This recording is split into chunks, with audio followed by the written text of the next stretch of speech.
Okay, we're continuing in the middle of chapter 6. Please God, we'll see how far we can get. Okay. So, why should we live a life of holiness? Why should we? Why should we? It's a very, very good. Sorry, I'm playing with my moustache. It's a very, very, very good discussion. And it's a very good way to start this year, and it's clearly the topic of this year. Why should I live a life of holiness? It takes effort and requires a lot of effort. It's a long discussion. Unfortunately, my time now is limited and my energy is limited, but this is a long, long discussion. The simple answer is that living a life of holiness, firstly, and more superficially, gives a person more brachas. In parentheses, you might disagree, you have good room to disagree.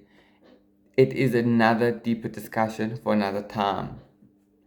But many times people do get more brachas from living a life of holiness. That's the first answer.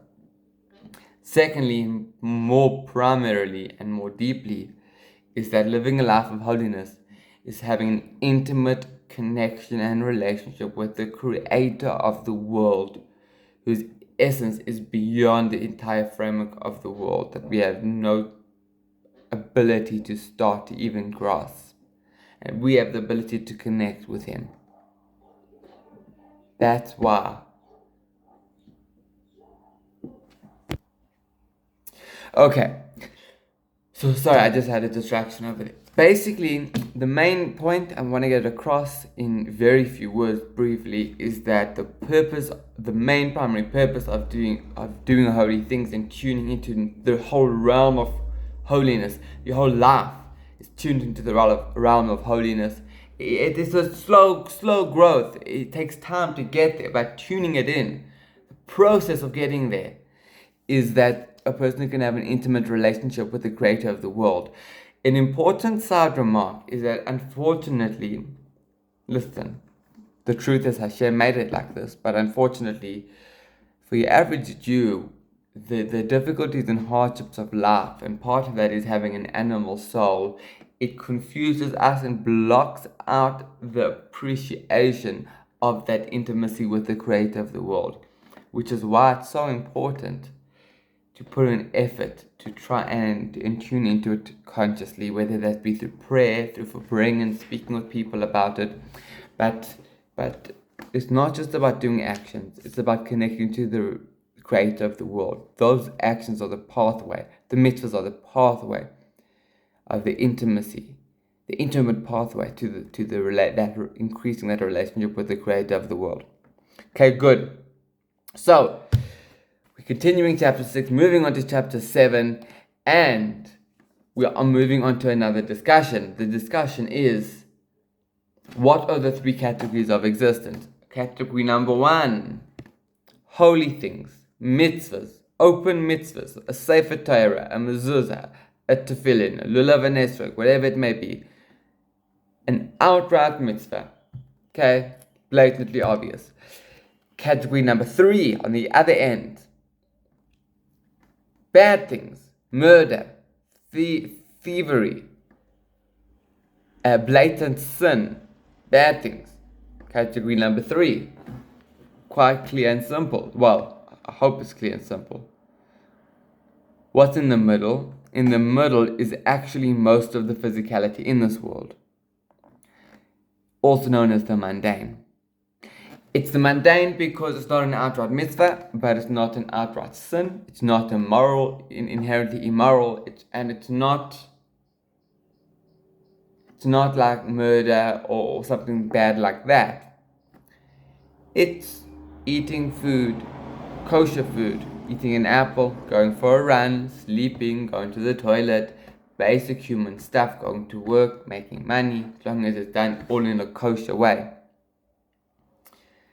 This mundane category, it has its space in halacha, in Jewish law. It's got its space, but even then, to a certain degree, it doesn't really have its space. Funny enough, that's just me speaking funny words. The point I'm trying to make is that if you understand deeper what the code of Jewish law is coming to teach us, you'll realize that there is no space for this middle class, as I'm about to explain. And then according to your average man living in this world, there's three classes. But the second you learn the spiritual worlds, which is what the Tanya is teaching us, you'll realize that there's only two. Hashem made this opposite this, and there's no middle. There's this and this, right? In my video, there's holy and unholy. There's no middle class. So what is the mundane? The mundane is majority of our physical world. It exists. It's called klipas noiga. I'm not going to definitions and translations. It basically, the mundane is a realm that has that Hashem is covered up. Because Hashem is covered up. When I'm eating an apple, I'm giving myself sustenance. Where's Hashem in the picture? That's the answer. If I bring Hashem in, then Hashem is in the picture. But if I don't bring Hashem into the picture, Hashem isn't in the picture. And that's the answer to how this mundane realm, this so to say, middle realm doesn't actually exist. Either when we interact with the middle realm, we bring Hashem into the picture and it gets elevated to holiness, or God forbid we don't bring Hashem into the picture and it stays concealed. So, is there a difference between something like murder or a sin and eating an apple on a weekday without having Hashem in mind?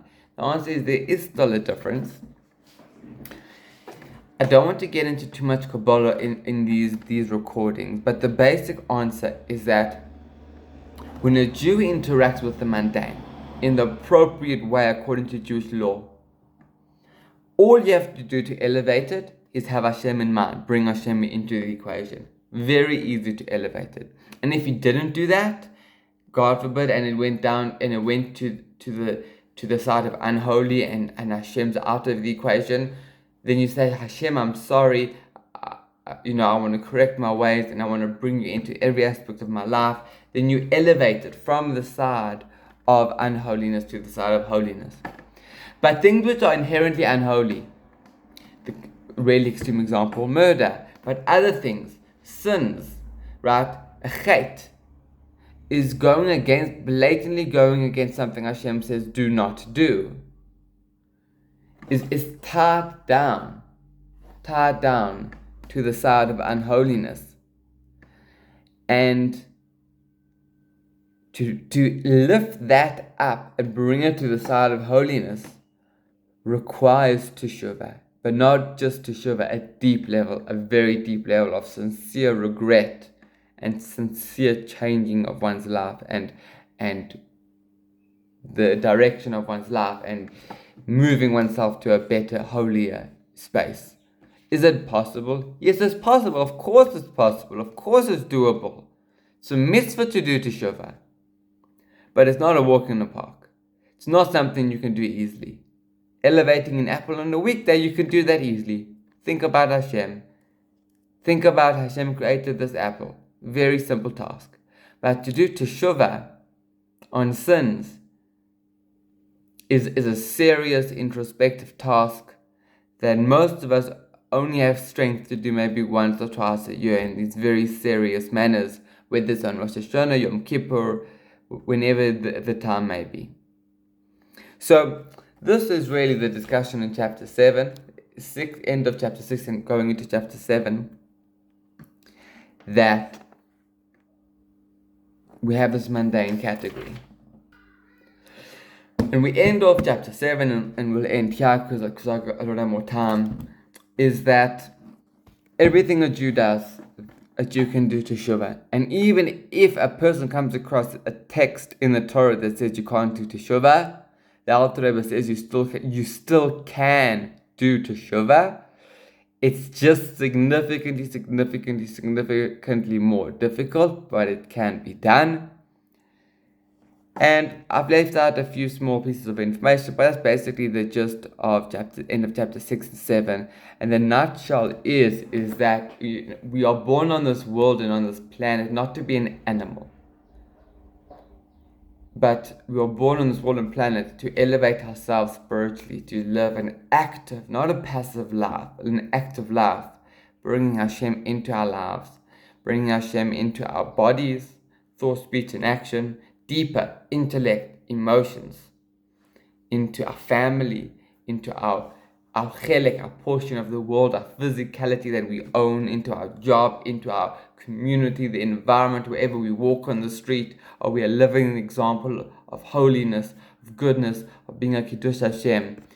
And this we bring the mundanity of this world, which is everything I've just mentioned, is basically interacting with the mundanity of this world, the so to say non-existent middle path, middle sphere, and elevating it to holiness simply by bringing Hashem's presence into it.